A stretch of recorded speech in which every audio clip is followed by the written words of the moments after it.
Good morning. I'm making this video for Dana at Crown Me Transformations. She has asked me to make a video kind of outlining my circumstances in life and how I came to be here today. Now, Dana, when you asked me, I'm like, okay, where's my hair? Where's my makeup? Where's my set? Where's my cameraman? Where's my lighting? Where's my director? Okay, we don't have any of those things, and I've never made a video before.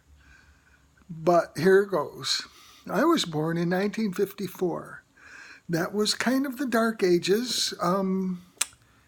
Gays were horribly oppressed. They were beaten, they were fired, they were hospitalized, lobotomized, they were imprisoned, they were killed. Trans people, honey, that wasn't even a thing. But like every Lifetime movie, as a young boy, I looked down at my body and I said, this is wrong. Something's wrong. But I never had any clue what, and I never had any support or anybody to assist me. Whereas today, the counselors at school will intervene. They will provide education and resources, hormone blocking therapy, the things they have for the kids these days. It's just amazing. But we do what we do. However, I could not, for example, I could not do sports. I had no interest or natural ability or affinity. If you saw me swing a golf club or a baseball bat, you would probably howl. Most people usually do. I found myself playing Barbies with the girls on the porch my entire childhood, rather than football or baseball or any kind of thing like that. Just never did. I was a skinny little kid, and I made Barbie clothes. We made clothes. We sat, and remember the trolls, the troll dolls with the hair? We made clothes for them as well, too. And I absolutely remember making clothes for my little, dolls.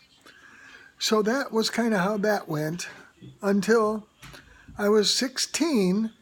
I fast forward, I was 16, and my friend introduced me to marijuana. I loved it. I loved it. I stayed high. I got high and stayed high for the next 20 years. Marijuana was my antidepressant. It was my means to relax and interact with my friends and the rest of the world. It was my self-medication. At 17, I decided the geographic cure, as they say in AA. I joined the Navy. It was the only way I could get out of the house with my mother and out on my own 2 feet. Now, my mother was a drunk. She was a racist, homophobe, trans. I picture her today just spinning in her grave, which kind of is okay with me.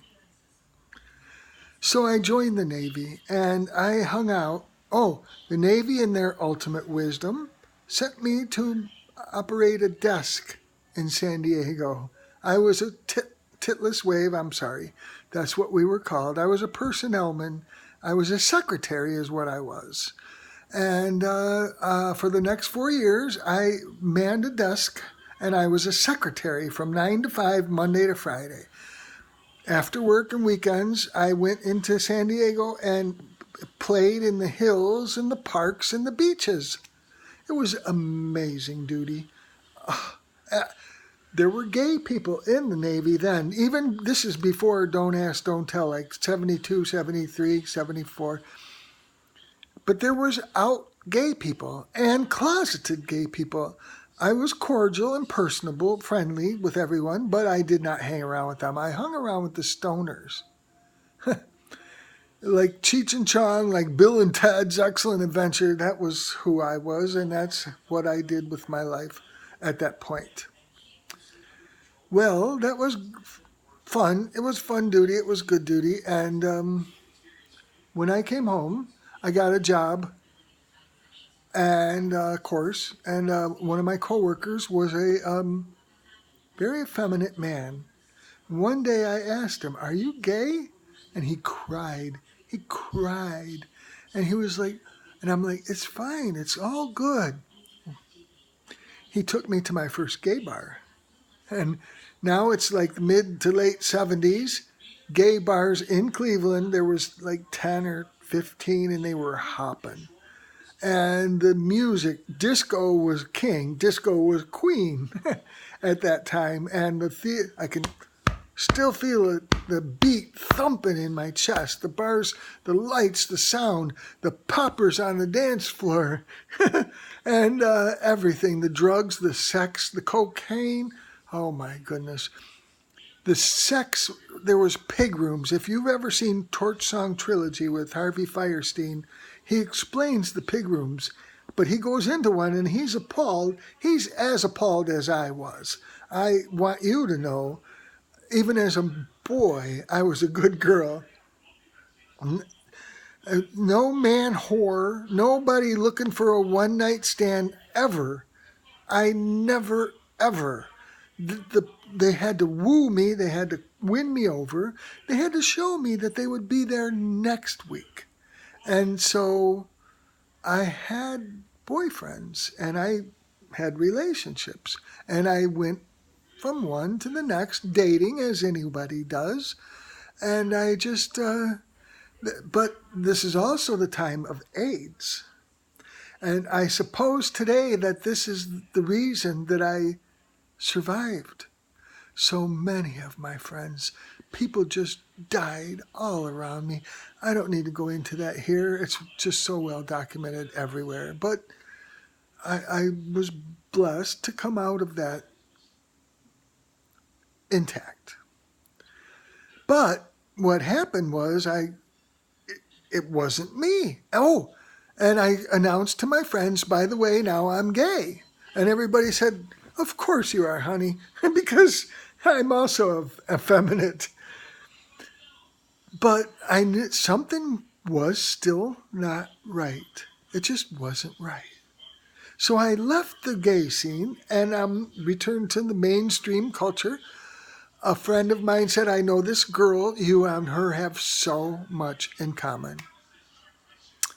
Well, we did. And we ended up marrying. And we had a baby. And I have a daughter. And I raised her. I read to her every night. You know, we put her to bed. We watched American Idol. On the weekends, we went to the park or SeaWorld or the zoo. You know, the normal, what I was expected to do. I voted. I paid my taxes. I mowed my lawn.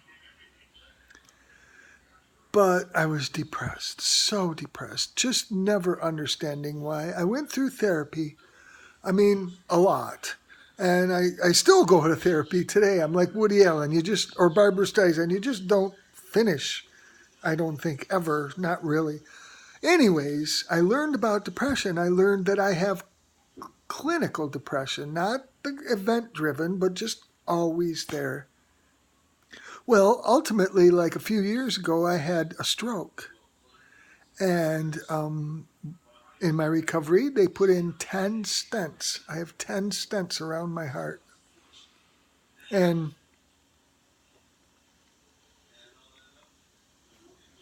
I didn't understand why I was so depressed. I then, in this last December, I had a heart attack. I'm laying in the hospital. I said, "I'm done with this. I'm done with this. I suck so bad at this life thing. I just want out." And I wanted to die. And I was like, "Why? Why? Why do you want to die? What?" And I need you to know that I love drag queens, always have, and so I love RuPaul, of course. And at the end of every episode, RuPaul says, "If you can't love yourself, how in the hell are you going to love someone else?" I didn't love myself, not at all. And I didn't even know why. And I asked myself, and the answer came back. You've been lying to yourself all these years.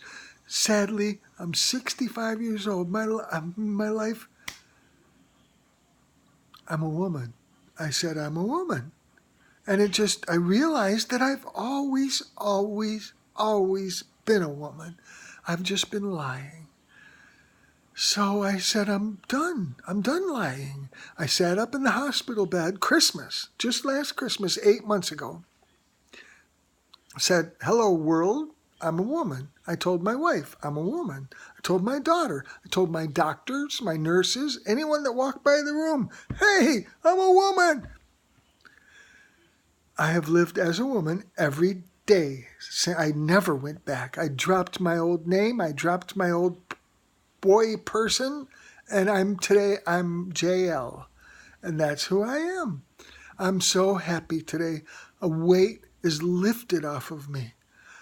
I can breathe. I can smile.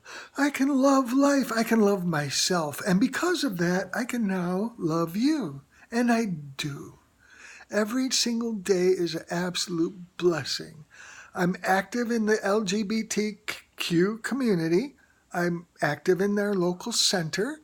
Whenever they need a trans woman for something, it seems they're like, where's JL?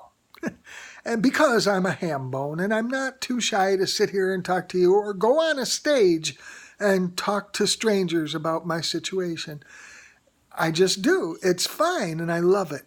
So today I'm taking hormones. I'm completely happy.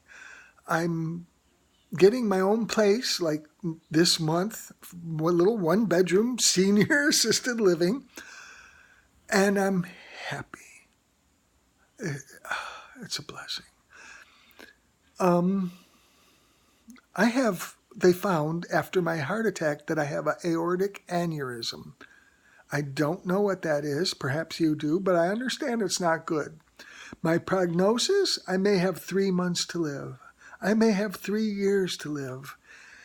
It doesn't matter. I throw my door open every day like Belle in Beauty and the Beast and say, hello, world. And I love it. That's my story. That's how I came here today and a little bit of who I am today. Thank you. Thank you for listening and goodbye.